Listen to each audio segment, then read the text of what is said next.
इसलिए आज की बड़ी बहस में बड़ा सवाल यह है कि हाई कमान तय करेगा नाम, तो फिर बैठक का क्या काम। दूसरा ये कि जनादेश में कांग्रेस कल्चर का क्या यह संक्रमण है।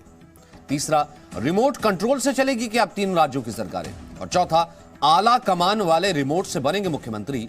पांचवा यह कि जनता के फैसले पर अब रायशुमारी क्यों है। डॉक्टर अजीज खान, यहां पर देखिए पार्टी के भीतर कैंडिडेट, पार्टी के भीतर चुने हुए कैंडिडेट्स के बीच में इतनी सिर्फ पोटाबल हो रही है कि नेता एक दूसरे की गाड़ियां तक जला दे रहे हैं। तो जब यहां पर महागठबंधन 1, 2, 10, 20, 15, 20 पार्टियों का जिक्र आएगा तो तब क्या होगा साहब। आपको लगता है कि पार्टी जो कि एक परिवार के भीतर ही जब जहां सिमट करके इतनी रह गई है, तो वहां जब 10, 20, 15 पार्टियों के लिए दिल दिखाना होगा, आपको लगता है स्थिति हो पाएगी। ये ट्रेलर है महागठबंधन का।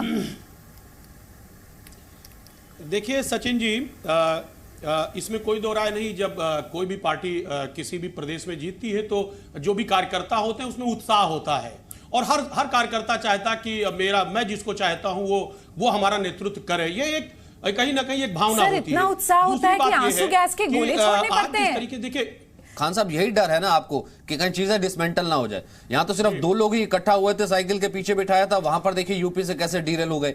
अगर बड़ा निर्णय होना पड़ेगा तो फिर कहां किस किस ऑफिस जाइएगा। मतलब ये जो क्षमता है, उस क्षमता में क्या आपका बिलीव नहीं हो पा रहा है?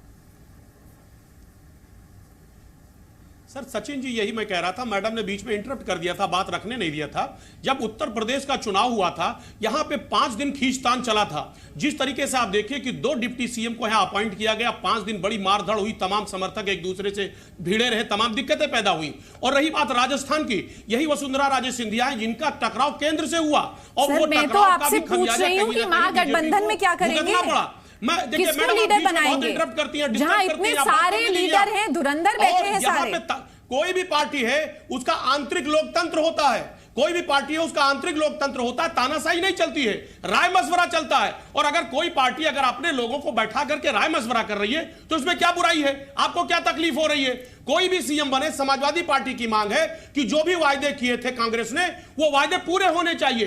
कर्ज माफी से लेकर के जितने भी वायदे किए थे, समाजवादी पार्टी की मांग है कि वहां जनता तो अगर वायदे पूरे नहीं होंगे तो गठबंधन तोड़ देंगे। जिस उम्मीद, तो महागठबंधन की आप बात कर रहे थे, टूट जाएगा गठबंधन, 2019 में साथ नहीं देंगे उनका। जिस उम्मीद के साथ जनता ने उनको चुना है, जिस उम्मीद के साथ जनता ने चुना है, बीजेपी का बहिष्कार किया है, बीजेपी का चेहरा उजागर हुआ है, बीजेपी ने झूठ और बीजेपी का सर अगर जनता ने बहिष्कार किया होता तो सेम वोट शेयर नहीं आता हमारा। वहां के लोगों का कल्याण होना पूरा एक प्रपंच जो बनाने की कोशिश कर रही है जनता, आज भी हमारे साथ है कि आज वहां पर बीजेपी के खिलाफ, इस देश में बीजेपी के खिलाफ जो जनाक्रोश है, वो जनाक्रोश का कहीं ना कहीं पूर्ति होनी चाहिए। पॉइंट में प्लीज जरूर बोलना चाहूंगी, बार-बार ये बात हो रही है बीजेपी के खिलाफ जनाक्रोश है।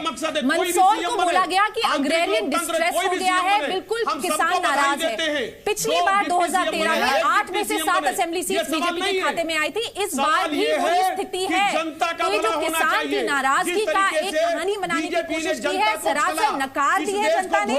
और आगे आप देखेंगे किन्हीं कारणों से हो सकता है हम पीछे रह गए, लेकिन 2019 में पूरे बहुमत के साथ भाजपा सरकार बनाएगी, एनडीए सरकार बनाएगी, और ये सारे लोग यहीं बैठकर गठबंधन के बारे में चर्चा करेंगे।